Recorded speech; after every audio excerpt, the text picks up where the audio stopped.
لوگوں کے دلوں کے اندر حضور مسرت ڈالتے. بخشی آ گئے، بخشی جنہوں نے حضرت امیر حمزہ کو شہید کیا تھا. کتنا غم دیا نبی پاک کو، کتنے آنسو بہائے رسول کریم نے. اور جناب بخشی نے پیغام بھیجا کہ میں نے اتنے عظیم آدمی کو شہید کیا ہے، میری بھی توبہ قبول ہو جائے گی. میں سچے دل سے آ جاؤں تو قبول کر لیا جاؤں گا. یہ میرے محبوب کا انداز ہے بشارت دینے کا. رسول کریم علیہ السلام فرمانے لگے تو آ، رب و رسول کا وعدہ ہے تیری توبہ بھی قبول کی جائے گی. دو لوگ بیٹھے تھے نا حرم مکہ میں. ایک صاحب کہہ رہے تھے کہ میرے اوپر بدر میں جو قتل ہو گئے کفار، ان کا ذکر چل رہا تھا، تو دونوں گفتگو کر رہے تھے بدر میں ہمارے اتنے لوگ مسلمانوں نے مار دیے.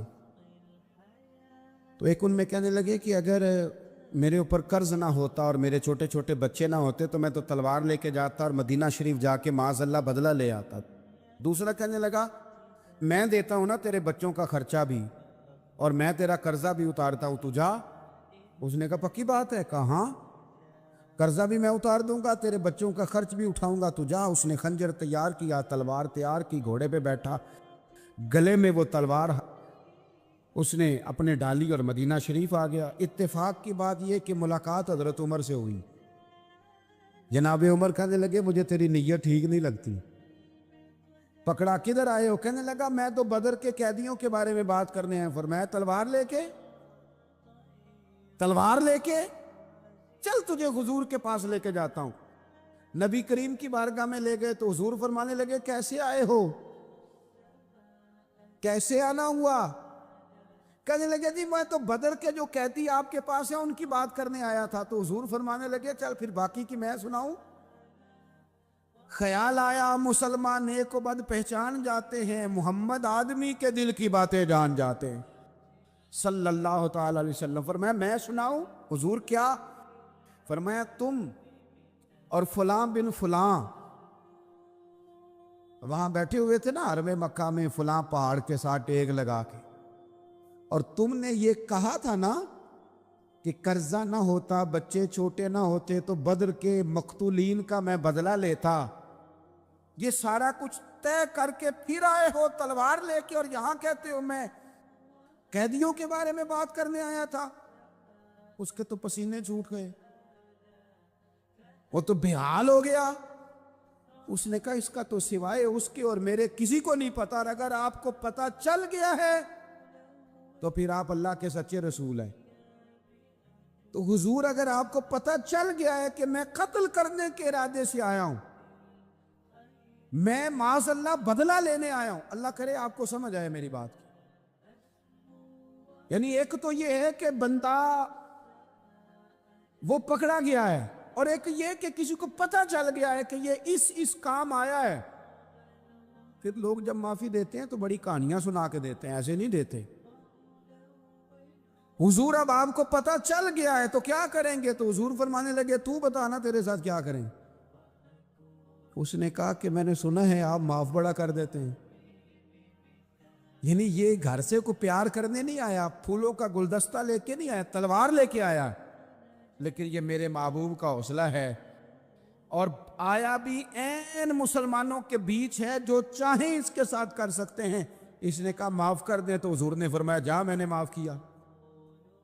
حضور نے معاف کیا. وہ کہتا حضور معاف کر رہے تھے اور رب میرے دل میں ایمان کو تازگی عطا فرما رہا تھا. حضور نے معاف کیا اور میں نے کلمہ پڑھنا شروع کر دیا. معافی دیں، جب کوئی معافی کا مطالبہ کرے تو اسے معافی. سب سے مشکل کام ہوتا ہے لمبی لسٹ والے دشمن کو معاف کرنا.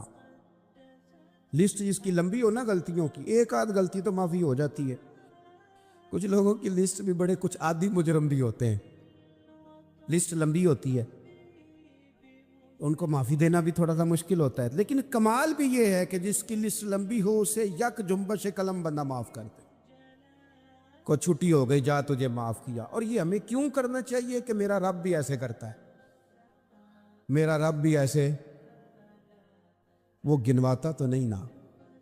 یہ بھی کیا، یہ بھی کیا، یہ بھی کیا۔ حضور فرماتے ہیں، ذرا سننا حدیث، حضور فرماتے ہیں کچھ لوگوں پہ اللہ کرم کی چادر ڈال کے نا قیامت والے دن، یہاں بھی اس نے پردہ رکھا تھا تو وہاں بھی کرم کی چادر ان پہ ڈلے گی، تو اللہ فرمائے گا یہ گناہ کیے تو چھوٹے چھوٹے گناہ اس کے گنوائے جائیں گے، یہ اب وہ ڈرے گا، چونکہ پتہ تے سارا ہے نا سردار نو کیتی آندا، اب وہ ڈرے گا، چھوٹے چھوٹے گناہ اس کے گنو، تو اس کا خیال ہے بڑے بڑے بھی نہ سامنے آ جائے، چھوٹی چھوٹی غلطیاں اس کی گنوائی جا رہی ہیں، جو ڈر رہا ہے، کانپ رہا ہے۔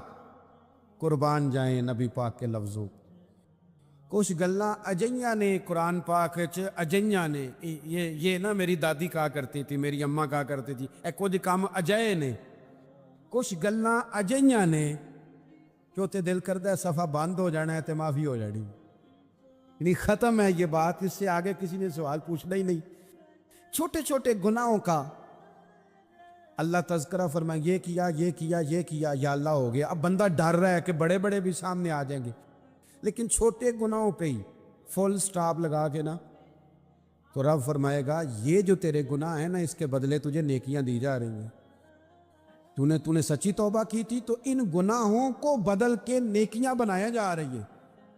پہلے ڈر رہا تھا، حضور فرماتے ہیں، اب فٹافٹ بول پڑا، کہنے لگا یا اللہ میں نے تو بڑے بڑے بھی کیے ہیں، یعنی اگر چھوٹوں کی نیکیاں بن گئی ہے تو وہ پاپ کدھر ہیں بڑے بڑے، وہ میرے کدھر ہیں۔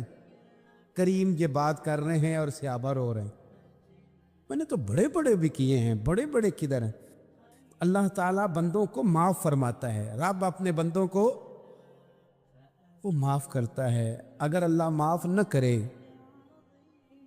تو جتنے جرم ہمارے رب کو ہمارا پتہ ہے، بتاؤ سویرے روٹی ملے، سانس ملے، شعور قائم رہے، جب مالک اتنا معاف کرتا ہے تو ہم اس کے بندوں کو کیوں نہیں معاف کرتے؟ کر دے معاف۔ پکے لوگ کھڑے تھے، پکے دشمن کھڑے تھے فتح مکہ کے دن حضور کے سامنے، اور کچھ لوگ ایسے ہوتے ہیں جن سے امید نہیں ہوتی، اپنے ہوتے ہیں کہ یہ والا جملہ، اور بندہ کہتا ہے یار تجھے تو نہیں نہ کہنا چاہیے تھا، کوئی اور کہتا مجھے، کہتے ہیں، یہ نہ سمجھیں کہ لوگ کہتے نہیں، کہنے والے، یہ بات ہی آپ چھوڑ دیں کہ کوئی آپ کو کچھ کہے گا نہیں، یہ چھوڑ دیں۔ مخلوق تو اس طرح کی بات ڈھونڈ کے لاتی ہے کہ انسان پریشان ہو جاتا ہے کہ یار میں یہ کر سکتا تھا، میں نے کیا نہیں، اور جو میں نے کیا نہیں وہ تو نے میرے کھاتے ڈال دیا ہے۔ ایسے لوگ سامنے کھڑے ہو گئے فتح مکہ کے دن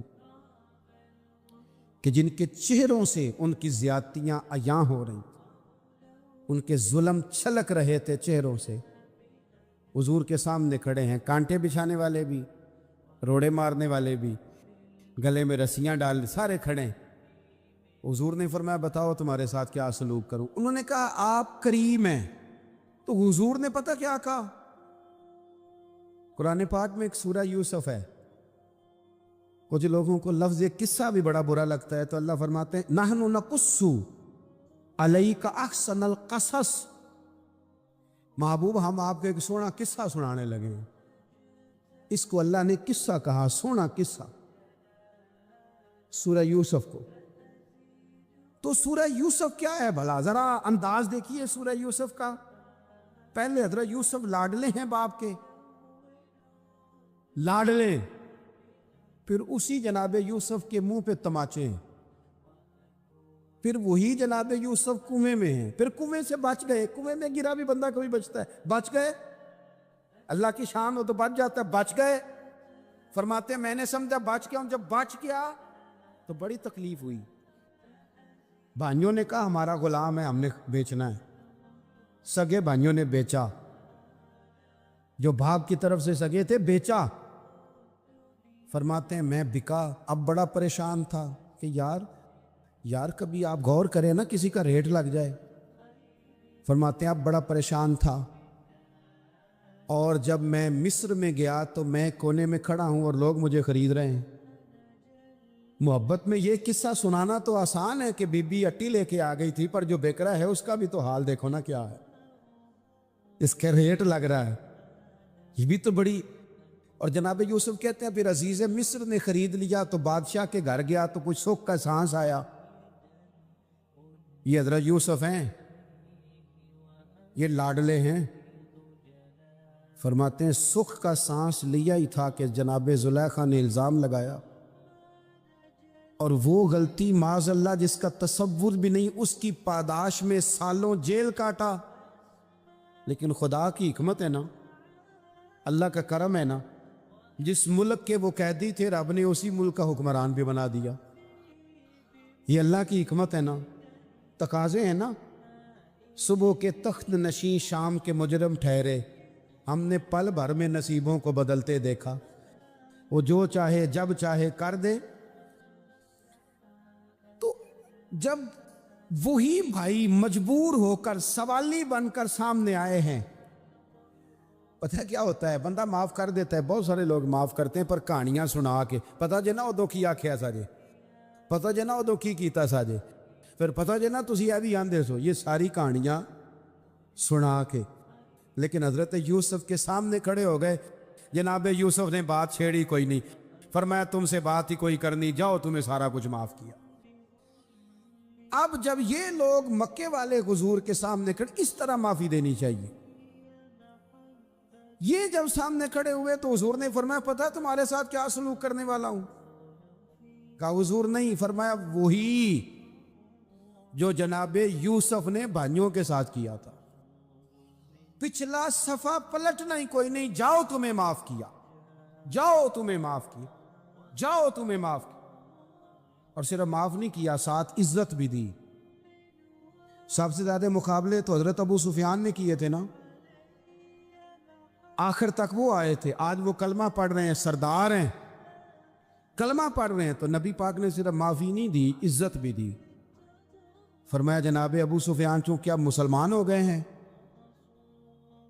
میں سب کو معاف کرتا ہوں. جو اپنا اندر سے دروازہ بند کر لے اسے بھی معاف کرتا ہوں, اور جو ابو سفیان کی حویلی میں آ جائے اسے بھی معاف کر دوں گا. تو ابو سفیان وہ کہتے ہیں میں حیران ہی ہو گیا کہ اتنی بڑی بات, معافی بھی دی اور ساتھ عزت بھی دی. تو آج جو سبق آپ کی خدمت میں نے عرض کیا ہے, اس کو آپ امید ہے یاد رکھیں گے. ایک تو یہ کہ معافی مانگ لیں. اگر کسی جگہ ہمارا معافی مانگنا اگر ہم سمجھتے ہیں, ہمارا دل ضمیر گواہی دیتا ہے کہ مجھے معافی مانگنی چاہیے, تو معافی مانگیں. اور دوسرا پھر معافی دیں بھی, اور معافی دیں, سیاسی صلح نہ کریں. معافی دیں تو پھر واقعی دیں, دل سے دیں. اسلامی تعلیمات کے اندر دو قسم کے حقوق اللہ تعالیٰ نے انسان کے ذمے لگائے ہیں. ایک حقوق اللہ ہیں اور ایک حقوق العباد ہیں. حقوق اللہ بھی بڑی ضروری ہیں. بعض لوگ حقوق العباد کی بات کرتے کرتے حقوق اللہ کا معاملہ انتہائی سادہ کر دیتے ہیں. وہ بھی بڑے ضروری ہیں. یعنی کیوں بندہ فارغ بیٹھا ہے اور بیٹھے بیٹھے اس نے بلا وجہ کیوں نماز چھوڑ دی؟ اسے کوئی مصروفیت نہیں تھی, کیوں اس نے نماز کا ترک کیا؟ ڈھیر سارے جوانوں کو میں دیکھتا ہوں کوئی خاص کام نہیں ہے, لیکن اس کے باوجود وہ جماعت کے ساتھ نماز ادا نہیں کرتے. تو عرض کرنے کا مقصد یہ ہے کہ کیوں نہیں جماعت کے ساتھ نماز پڑھی جا رہی؟ قرآن مجید نے کہا کہ وَرْكَعُوا مَعَ الرَّاكِعِينَ, رکوع کرنے والوں کے ساتھ کرو. بلا وجہ لوگ زکوٰۃ کے معاملے میں حیل و حجت سے کیوں کام لیتے ہیں؟ جب زکوٰۃ ضروری ہے تو اسے ادا کرنا چاہیے. اسی طرح بہت سارے لوگ ہیں جو مالی وسعت کے باوجود حج کے لیے حاضری نہیں دیتے, تو انہیں جانا چاہیے. حقوق اللہ کا جو معاملہ ہے اس میں بھی کوئی کمزوری دکھانے کی, مثلا میں کہتا ہوں کہ مجبوری کیا تھی؟ سحری کے لیے رمضان شریف میں جن لوگوں کو اٹھنا ہوتا ہے وہ اٹھتے ہیں کہ نہیں اٹھتے؟ تو اسی طرح روٹین میں بھی اگر ہم نماز کی طرف توجہ کریں, ایک بڑا طبقہ ہے جو نماز کی طرف توجہ نہیں کرتا. حقوق اللہ کا معاملہ میں دیکھتا ہوں کہ ہم ٹائم نکال کے دوستوں کے پاس جاتے ہیں, وقت نکال کے اپنے ماں باپ کو, اپنے احباب کو, رشتہ داروں کو ٹائم دیتے ہیں. کیوں ٹائم نہیں نکلتا نفل پڑھنے کے لیے؟ ہمیں اپنی ضرورت کی چیزیں سیکھنی پڑتی ہیں, تو کیوں ٹائم نہیں ہمارے پاس تلاوت کلام پاک کے لیے؟ اللہ تبارک و تعالیٰ کی بارگاہ کی حاضری کا ذوق بنائیں۔ دوسرا معاملہ ہوتا ہے حقوق العباد کا۔ یہ شریعت اسلامیہ میں انتہائی نازک مسئلہ ہے۔ انسان معاشرتی طور پر بہت سارے لوگوں سے وقت گزارتا ہے، اٹھتا بیٹھتا ہے۔ کچھ لوگ ایسے ہوتے ہیں جن کے حقوق اس کے ذمہ زیادہ ہوتے ہیں، کچھ کے کم ہوتے ہیں۔ جیسے ماں باپ کے حقوق زیادہ ہیں نسبتاً، چچا کے ماموں کے حقوق اس سے کم ہیں نسبتاً، اساتذہ کے مشائخ کے حقوق اس درجے کے نہیں جس درجے کے ماں باپ کے حقوق ہیں۔ ہمارے ہاں بہن بھائیوں کے حقوق نسبتاً زیادہ ہوتے ہیں، دوست احباب کے حقوق اس سے کم ہوتے ہیں، لیکن بہرحال ایک دوسرے کا حق ہمارے ذمے آتا ہے۔ اچھا، پھر اللہ تعالیٰ نے اپنے فضل سے ایک تقسیم بنائی ہے کہ کسی کو فیکٹری کا مالک بنا دیا ہے، کسی کو مزدور بنا دیا، کسی کو ادارے کا پرنسپل بنا دیا ہے، کسی کو استاد بنا دیا ہے، کسی کو اللہ تبارک و تعالیٰ نے کسی مقام پہ مینیجر بنایا ہے اور کسی کو اسی ادارے میں چوکیدار بنایا۔ یہ تقسیم ہو گئی۔ اب اس میں نزاکت پیدا ہو جاتی ہے کہ جو مالک ہے اس نے زیادہ خیال رکھنا ہے مزدور کا، اپنے ورکر کا، اپنے ملازم کا، چوکیدار کا، اس نے زیادہ خیال رکھنا ہے۔ ہوتا یہ ہے کہ ہم جتنے زیادہ بڑے ہوتے جاتے ہیں اتنے زیادہ آرام پسند ہوتے جاتے ہیں۔ ہمارا یہ خیال ہوتا ہے کہ حق تو صرف ملازم کا ہے کہ وہ ہمارا خیال رکھے، حق تو صرف مرید کا ہے وہ پیر صاحب کے لیے ہر طرح کا ادب بجا لائے، حق تو صرف شاگرد کا ہے۔ حالانکہ جو آدمی جتنا بڑا جاتا ہے اس کی نظر اتنی زیادہ وسیع ہونی چاہیے اور اس کو زیادہ نزاکت کے ساتھ چیزوں کو سمجھنا چاہیے۔ اگر آپ کا دعویٰ ہے کہ مجھے اللہ نے بڑائی دی ہے اور میں کچھ لوگوں پر اللہ نے مجھے حاکم بنایا ہے، تو پھر زیادہ انسان کے دل میں، ذہن میں وسعت ہونی چاہیے اور زیادہ باریکی۔ چلیں، یہ زیادہ ضروری نہیں کہ آپ سب لوگوں کو مطمئن کر سکیں، اطمینان ان کے دلوں کو پہنچانا یہ ضروری نہیں، چونکہ ڈیمانڈ مختلف ہوتی ہے نا ہر آدمی کی۔ لیکن زیادہ ضروری یہ ہے کہ آپ کے ذمے جو ذمہ داریاں تھیں، آپ کے تحت رہنے والے لوگوں کی، اولاد کی، شاگردوں کی، ارادت مندوں کی، احباب کی، ملازمین کی، وہ آپ نے کس حد تک پوری کی؟ نبی پاک صلی اللہ تعالیٰ علیہ وسلم نے ہمیں حقوق العباد کے معاملے میں زیادہ احتیاط کرنے کا کہا ہے، اور حضور سید عالم علیہ السلام نے صحابہ کے بھرے مجمع میں سے یہ سوال کھڑا کیا، فرمایا تم مجھے بتاؤ مفلس کون ہے؟ غریب، تنگ دست اور بالکل تہی دست بندہ کون ہے؟ ہمارے ہاں سارے لوگ، یہ رمضان شروع ہوتا ہے تو لوگ کہنا شروع کر، پیر صاحب دعا منگو، حالات بڑے خراب ہیں۔ مثلا کیا خراب ہے حالات؟ شامی روٹی نہیں لبدی۔ حالات صرف یہ خراب ہیں کہ پڑوسی نے پجارو لے لی اور مجھے نہیں ملی، اتنے ہی حالات خراب ہیں، اس سے زیادہ تو نہیں۔ حالات اتنے ہی خراب ہیں کہ جو باہر بھائی چلا گیا تھا اس نے فلانی سوسائٹی میں پلاٹ لے لیا، میں پیچھے رہ گیا ہوں، اس سے زیادہ تو کوئی ایسا معاملہ نہیں۔ کتنے سارے لوگ ہیں جو اس بات کا اظہار کرتے ہیں۔ پھر میں نے یہ دیکھا ہے کہ بلا وجہ کے بعد لوگ شکوے کرتے ہیں، نہ دیکھو جی میرا بھائی ہے، میرا دوست ہے، میرا رشتہ دار ہے، پڑوسی ہے، تو اس نے گاڑی بدل لیا ہے، موبائل بدل لیا ہے، فلانی چیز اس نے لے لیا، میرا خیال نہیں رکھا۔ بھئی مثلاً آپ کا کیا خیال رکھنا چاہیے تھا؟ نہیں، اس نے موبائل لیا ہے 3 لاکھ کا، تو آپ کا خیال ہے کہ میرا یہ خیال رکھتا کہ 1.5 کا مجھے لے دیتا، 1.5 کا وہ یہ لے لیتا۔ یہ مطالبہ غلط ہے شریعت میں۔ آپ کے جو ذمے، اس کی ذمہ داریاں جہاں تک بنتی ہیں وہاں تک تو وہ ادا کرے گا۔ دیکھیں نا، شریعت اسلامیہ بڑا پیار کرتی ہے بندے کے ساتھ، تو کھرب پتی بندے پر بھی شریعت نے یہ نہیں قدغن لگائی کہ تو کھرب پتی ہے تو اس طرح کر 40% زکوٰۃ دے، یہ نہیں کہا۔ لاکھ پتی بھی 2.5% ہی دے گا اور ارب کھرب پتی بھی 2.5% ہی دے گا۔ اگر اس کے دل میں وسعت اللہ نے پیدا کیا تو وہ لوگوں کا خیال کرے۔ تو حقوق العباد کے معاملے میں بعض تو ہمارے مطالبات ہیں جو مطالبے سرے سے درست نہیں، سرے سے ٹھیک نہیں۔ لیکن جو بعض اوقات ہمارے وجود سے، لہجے سے، آنے جانے سے ٹھیس پہنچ جاتی، میں پرسنلی بعض چیزوں کو نوٹ کرتا ہوں اور مجھے ان کا بڑا خیال رہتا ہے. میں محسوس کرتا ہوں کہ نہ چاہتے ہوئے بھی ہمارے رویے سے بعض لوگوں کو تکلیف ہوتی ہے، نہ چاہتے ہوئے. تو حقوق العباد کے مسئلے میں ہم زیادہ کمزور ہو جاتے ہیں. آج یہ سوچنا ہے کہ وہ جو میری ذمہ داریاں ہیں، جو شریعت نے، دین نے، اسلام نے، اور کچھ میں نے خود کہیں شاگرد بن کر، کہیں ارادت مند بن کر، کسی جماعت کا ممبر بن کر، کسی مسجد کی ذمہ داری لے کر، کسی ویلفیئر کام کی ذمہ داری لے کر، کسی غریب کی ذمہ داری لے کر، کسی مزدور کی ذمہ داری لے کر، جو میں نے اپنے اوپر خود چیزیں ضروری قرار دے لی ہیں، میں ان میں کہاں تک کامیاب ہو سکا ہوں. اپنی ذمہ داریوں کا حضرت معاویہ بن خدیج رضی اللہ تعالیٰ عنہ ایک صحابی ہیں، وہ فرماتے ہیں کہ مجھے حضرت عمر نے کہیں بھیجا تھا جہاد کے لیے، تو میں وہ کامیابی کی خبر لے کر دوپہر کو لوٹا. تو عرب شریف کے اندر چونکہ گرمی زیادہ ہوتی ہے، میں نے مناسب نہیں سمجھا کہ میں حضرت عمر کو دوپہر کو جگا کے خبر دوں کہ حضور بے فکر ہو جائیں، اللہ نے کامیابی دے دی. میں نے شام ہونے کا انتظار کیا. یہ ان کے اچھے اخلاق کی علامت. اعلیٰ ظرفی کی بات بتا رہے ہیں، کہتے میں نے شام ہونے کا انتظار کیا. مغرب کے وقت یا عصر کے وقت میری ملاقات ہوئی تو میں نے حضرت عمر سے کہا کہ حضور الحمدللہ اللہ نے کامیابی دے دی. جس مہم پہ آپ نے بھیجا تھا وہ اللہ کے فضل سے اس مہم سے کامیابی ہو گئی. تو حضرت عمر فرمانے لگے دیر سے کیوں آئے؟ مجھے تو امید تھی کہ تم سرے دوپہر آ جاؤ گے. میں نے کہا حضور میں دوپہر کو ہی گیا تھا، دوپہر کو ہی گیا تھا، پر سوچا کہ آپ آرام میں ہوں گے.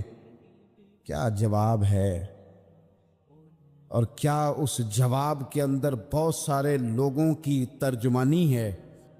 حضرت عمر فرمانے لگے آرام کرتا تھا میں، پر وہ دور گزر گیا.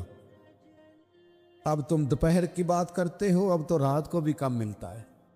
وہ تھا ایک دور. اب جب اپنے ذمے خود ذمہ داریاں زیادہ لے لی، اب کیا پتا کہ کوئی کہاں سے چل پڑا ہے تجھے ملنے کو. وہ دور گزر گیا جب تو سوتا تھا، من چاہی زندگی بتاتا تھا. اب تو نے خود یہ فیصلہ کیا ہے. اب تو میں بھائی تم دوپہر کی بات کرتے ہو، میں تو رات کو بھی گشت کرتا ہوں کہ کوئی ضرورت مند تو نہیں، کوئی حاجت مند تو نہیں. تو جو ہمارے ذمہ داریاں ہیں ان میں نازک حد تک امام بہقی روایت لائے ہیں. ایک صحابی تھے جو حضور کو ہنسایا کرتے تھے، حضور کو ہنساتے تھے، نبی پاک کو بڑے پیارے تھے. اس طرح کے بھی کچھ بندے ہونے چاہیے، اس طرح کے بھی کچھ بندے. صحابہ کرام علیہم رضوان فرماتے ہیں جب حضور غم امت میں پریشان ہوتے تھے تو ہم منتظر ہوتے تھے کہ کبھی وہ ہنسانے والا آج آ جائے نا، دو چار باتیں ایسی کر جائے نا ہنسانے والی، تو معاملہ ٹھیک ہو جائے. کچھ لوگ ایسے ہوتے ہیں جن کو دیکھ کے ہی چہرے پر تازگی آ جاتی، مثل تعویذ ہوتے ہیں نا کچھ لوگ، وہ جب بھی ملتے ہیں شفا ہوتی ہے. تو یہ حضور کے پاس بیٹھے ہوئے تھے اور ہنسانے والی گفتگو کر رہے تھے. تو نبی پاک بھی ان سے باتیں کرنے لگے. تو بات کرتے کرتے نا حضور نے انگلی ان کی طرف بڑھائی تو ان کے وجود کو انگلی لگ گئی. ایک تو وہ روایت ہے نا کہ صفے سیدھی کراتے وقت حضور تیر کے ساتھ صفے سیدھی کرا رہے تھے تو ایک صحابی کے پیٹ میں لگ گیا، انگلی لگ گئی. عجیب دیوانے ہیں. کہنے لگے آپ نے مجھے تکلیف دی ہے، معاذ اللہ، انگلی چبھو دی، میں نے تو بدلہ لینا ہے. ہمارے ہاں مسئلہ یہ بن گیا ہے کہ کوئی بڑا آدمی بھی اپنے آپ کو قانون کے حوالے نہیں کرتا. ملک سے لے کر امت مسلمہ کے کل مسائل تک ہمارے ملک کے اندر ہر بندہ اس کا مزاج ہوتا ہے کہ وہ اپنے آپ کو قانون سے پہلا تر سمجھتا ہے. لائن میں لگنا لوگ پسند نہیں کرتے. یہ ایک بہت بڑا مسئلہ ہے. حضور صلی اللہ علیہ وسلم کی انگلی لگ گئی تو کہنے لگے آپ نے تو مجھے تکلیف دی ہے، میں تو بدلہ لوں گا. تو حضور نے فرمایا لے لے بدلہ. اپنے آپ کو قانون کے حوالے بڑا آدمی جب کرتا ہے تو قانون کی عزت بڑھتی ہے، قانون کا وقار بڑھتا ہے، سوسائٹی کے اندر پھر طاقتور قانون ہو جاتا ہے۔ لیکن جب غریب آدمی کے لیے قانون اور ہو اور امیر کے لیے قانون اور ہو، تو اصل معاملہ تو قانون کی بالادستی کا ہے، آئین کی پاسداری کا ہے، اصولوں پہ کھڑے ہونے کا ہے۔ تو نبی پاک صلی اللہ تعالی علیہ وسلم سے کہا کہ میں، حضور نے فرمایا لے لو بدلہ، یہ حقوق العباد کی نزاکت عرض کر رہا ہوں، لے لو بدلہ۔ انہوں نے کہا جی پیٹ سے کپڑا ہٹائیے، تو حضور نے پیٹ سے کپڑا ہٹا دیا۔ تو بڑے دیوانے آدمی تھے، انہوں نے امت کو بتانا تھا کہ کچھ اس طرح کے رنگ بھی ہوتے ہیں محبت کرنے کے لیے، الٹی ہی چال چلتے ہیں دیوان گانے عشق، آنکھوں کو بات کرتے ہیں دیدار کے لیے۔ اس طرح بھی کبھی کبھی ہوتا ہے۔ کپڑا حضور نے ہٹایا تو انہوں نے نبی پاک کے جسم دور کو چومنا شروع کر، کہنے لگے دن بڑے ہو گئے تھے، موقع نہیں کو بن رہا تھا، تو چلو یہ ایک موقع ملا ہے، حضور آپ کو کسی کے ساتھ زیادتی کر سکتے ہیں، یہ تو میں تو موقع تلاش کر رہا تھا۔ اور میرے بھائی نماز کا بھی موقع تلاش کرتے تھے صحابہ، جہاد کا بھی موقع ڈھونڈتے تھے، پر محبوب سے محبت کا بھی موقع ڈھونڈتے تھے۔ اور آخری بات یہ کہ جس طرح ہم نے لوگوں سے معافی لینی ہے اور معافی دینی ہے، اسی طرح جہاں ہم سے شرعی قباحتیں ہوئی ہیں، اخلاقی کمزوریاں ہوئی ہیں، ایک بات تو اچھی طرح سمجھ لیں کہ نفل پڑھنے سے حقوق العباد نہیں معاف ہوتے، وہ بندے سے معافی مانگنے سے ہی ہوتے۔ ساری رات کو بندہ تسبیح پڑھے اور کہے کہ میں نے اماں کی نافرمانی کیا تو معافی ہو جائے گی، نہیں، وہ اماں ہی معاف کرے گی تو معافی ہوگی، وہ ابا ہی معاف کرے گا تو پھر ہی معافی ہوگی۔ تو جو جہاں شریعت کی مخالفت کی ہے وہاں بھی معافی مانگیں، اللہ کے حضور گڑ گڑائیں، توبہ کریں، اور توبہ بدل جانے والی کریں، تبدیل ہو جانے والی توبہ کریں، معافی مانگ بھی لے، معافی دے بھی دے۔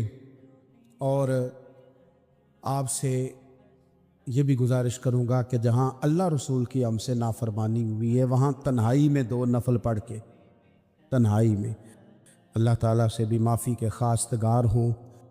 یاد رکھیں جب اس کی خفیہ تدبیر آ گئی تو پھر معافی کا وقت ہو سکتا ہے خدا نہ کرے ہمیں نہ مل سکے، تو اب وقت ہے، خوب استغفار کریں، خوب معافی مانگیں۔ مایوسی نہیں ہے یہاں اس گھر میں کسی کے لیے، مایوسی کیوں کچی باتیں کرتے ہیں بھائی، کیوں کمزور بات کرتے ہیں؟ او جی مجھے یہ زیادہ ڈپریشن کب پھیلتا ہے، یہ زیادہ انزائٹی کب ہوتی ہے لوگوں کو؟ کہتے ہیں جی میں ہی ناکام کیوں ہوں، فلانا آگے نکل گیا، میں ہی پیچھے کیوں رہ گیا ہوں؟ تو میں کہتا ہوں مثلاً آپ کیا پیچھے رہ گئے؟ آپ کا قد کاٹ ہے، آنکھیں ٹھیک ہیں، ہاتھ ٹھیک ہیں، پیر ٹھیک ہیں، قد سب کے حساب سے بڑا ہوا ہے، گھر آپ سوچتے ہیں پیچھے آگے پیچھے جانے کا کیا مطلب سمجھتے ہیں؟ آپ کے پیسے ہوں تو بندہ آگے جاتا ہے۔ کتنے پیسے تھے سیدنا بلال کے پاس بتاؤ؟ آپ نے غلط جگہ کو ترقی کا نام دیا ہے۔ میں آپ کو سینکڑوں، لاکھوں اور ہزاروں لوگ بتا سکتا ہوں جن کو پیسے گننے کا وقت نہیں ہے، لیکن سکون بھی زندگی میں کوئی نہیں، اطمینان قلبی بھی کوئی نہیں۔ اس چیز کا نام میرے دوستو آپ نے سکون رکھا ہے۔ اور آپ ایسے لوگوں سے ملے زندگی میں جن کے پاس پیسے ہیں، صحت نہیں، وہ کہتے ہیں کچھ سارے لے جائے بس میری طبیعت ٹھیک ہو جائے۔ پوچھا تھا نا حضرت بہلول دانا، پانی مانگا گرمیوں میں ہارون رشید نے، تو پانی کا پیالہ قریب کرنے لگے تو بادشاہ تھوڑی دیر پہلے بڑی باتیں کر رہا تھا کہ میں بادشاہ ہوں، تو حضرت بہلول دانا فرمانے لگے ایک بات تو بتا، اگر پوری سلطنت میں پانی نہ ملے تو کتنے کو دے دے گا تو؟ کہنے لگا جی آدھی سلطنت دے کے بھی پانی کا پیالہ لے لوں گا۔ تو آپ فرمانے لگے اگر یہ پانی تو پیے اور پھر خدا نہ خواستہ تیرا یہ پانی خراج نہ ہو، تکلیف ہو جائے مثانے میں، پیشاب نہ آئے، اور تو درد سے کر رہا ہے تو پھر کیا کرے گا؟ کہنے لگا جی اللہ معاف کرے، اس وقت تو دل کرے گا ساری سلطنت دے دوں، فرمانے لگے کیا نتیجہ نکلا دولتوں کا، حکومتوں کا کیا نتیجہ نکلا؟ او بھائی تیری صحت ٹھیک ہے، یہ بھی تو کامیابی ہے۔ او میرے بھائی تیرے گھر میں ماں باپ موجود ہیں، یہ بھی تو کامیابی ہے۔ رب نے اولاد دے رکھی ہے، چھوٹی کامیابی ہے۔ بہن بھائی ہیں، چھوٹی کامیابی ہے۔ کائنات کی سب سے بڑی کامیابی یہ ہے کہ تو محمد عربی کا کلمہ پڑھتا ہے، تو رسول اللہ کا غلام ہے۔ آپ دنیا میں گھوم کے دیکھیں، پی ایچ ڈی کی ڈگری رکھتا ہے، دنیاوی طور پر اتنا پڑھا ہے اور پوری دنیا میں بزنس کرتا ہے، سمجھدار ہے، لیکن رات کو جب کھڑا ہوتا ہے تو معاذ اللہ اپنے ہاتھ سے بنائے ہوئے بت کے سامنے کھڑا ہو جاتا ہے۔ تو پہلے دن سے رب کو سجدے کر رہا ہے، اسے بہت بڑی سعادت سمجھ، یہ بہت بڑی دولت ہے، اسے سمجھ۔ لیکن وہ ہمارے بچے اللہ جانے کس مایوسی کا شکار ہیں، کس پریشانی کا شکار ہیں، کس کمزوری کا شکار ہیں۔ آپ ان کمزوریوں سے باہر آئیں۔ میں تو کبھی کبھی اپنے احباب سے بھی کہتا ہوں، وہ میرے ایک دوست تھے، میں بھی علماء کے آئمہ کے حقوق پر بات کرتا رہتا ہوں، لیکن وہ ایک دوست تھے تو جنہوں نے کہا جی وہ لوگ پوچھتے نہیں مولویوں کو، فلان نہیں کرتے، تو میں نے انہیں کہا کہ آپ اتنا کمزور لہجہ نہ ظاہر کریں، فرض ہو گیا ہے کہ لوگ اٹھ کے آپ کو سلوٹ ماریں۔ یہ دین کا طالب علم تو اتنی بڑی سعادت رکھتا ہے کہ ابھی اس نے ایک ڈگری بھی نہیں لئی، پہلے دن گھر سے نکلتا ہے تو حضور نے فرمایا فرشتے پیروں کے نیچے پر رکھ دیتے۔ تو جس کو پہلے دن اتنا پروٹوکول ہے وہ کچا کیسے پڑ گیا؟ اس نے یہ کیا کہا کہ فلانا مجھے سلوٹ نہیں کرتا، نہیں کو کرتا تو نہ کرے۔